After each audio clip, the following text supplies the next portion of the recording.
Oke, kita sudah selesai membahas seluruh materi tentang Facebook marketing, mulai dari apa itu Facebook, kenapa kita harus pakai Facebook, kemudian sedikit fakta-fakta tentang Facebook seperti itu ya. Kemudian berlanjut kita tadi membahas bagaimana membuat headline gitu ya, membuat headline yang menarik dengan teorinya Paul Ekman gitu ya. Kemudian kalian juga di sini tadi sudah membahas tentang algoritma Facebook gitu ya, walaupun hanya sekilas, tapi ini penting karena algoritma Facebook menentukan bagaimana sebuah konten itu di-post kemudian tampil di beranda para pengguna Facebook.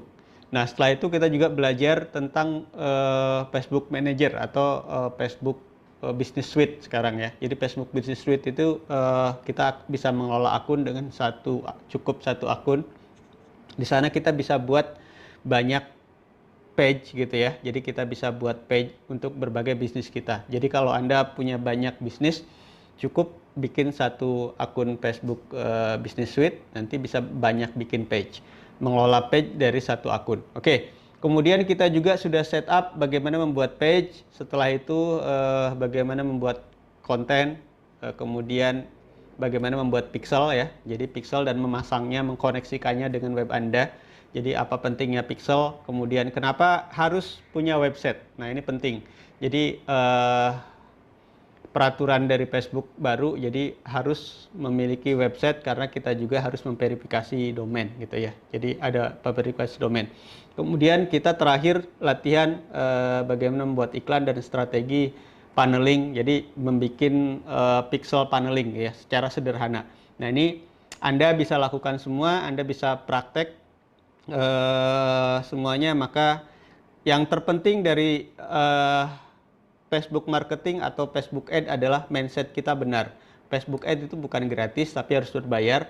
Maka yang pertama itu harus di test and trial ya. Jadi harus dicoba. Kemudian A/B testing itu penting. Kenapa A/B testing itu penting? Karena kita nanti akan dapat iklan mana sih yang kinerjanya jauh lebih baik gitu ya. Dari beberapa iklan yang kita post, kemudian kita tahu, oh ini iklan yang lebih baik, oh ini desainnya yang lebih baik, seperti itu. Nanti akhirnya kita bisa dapat iklan dengan kinerja terbaik yang perlu ditingkatkan.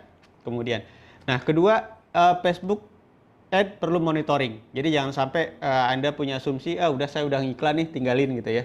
Nanti prospek atau pembeli berdatangan, no. Jadi Facebook ad perlu monitoring. Tujuan utama iklan Facebook sebenarnya adalah bagaimana kita mencari prospek gitu ya. Bagaimana bisnis kita diketahui orang.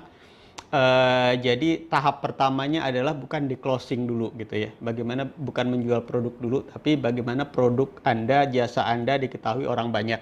Nah, dari data tersebut alurnya adalah data itu bisa Anda jadikan lead gitu ya, bisa berupa nomor WA, email, kemudian data-data lainnya yang selanjutnya Anda bisa lakukan iklan retargeting gitu ya. Jadi Anda bisa follow up orang ini melalui iklan-iklan seperti itu.